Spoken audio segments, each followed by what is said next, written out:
Personal na humarap sa pagdinig ng Independent Commission for Infrastructure o ICI si Presidential Son at Ilocos Norte Representative Sandro Marcos ngayong araw. Ito ay para sagutin ang mga paratang na ibinabato laban sa kanya ni dating Ako Bicol Representative Zaldico sa umunay budget insertions para sa mga proyekto ng Department of Public Works and Highways o DPWH. Ayon kay Marcos, voluntaryo siyang humarap sa ICI upang makatulong sa isinasagawang investigasyon ng komisyon. Humiling naman ng executive session ang kongresista na pinagbigyan naman ng ICI.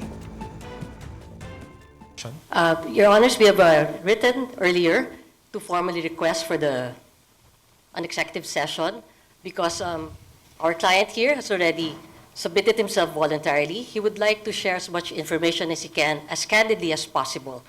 And more importantly, there may be critical information that may be elicited from his testimony, which may jeopardize or compromise further investigation of this commission. So for that reason, we again request that for an executive session for Congressman Marcos. Sa ngayon, tanging si Laguna 4th District Representative Benji Agaraw pa lamang ang humaharap sa pagdinig ng ICI na hindi humiling ng executive session.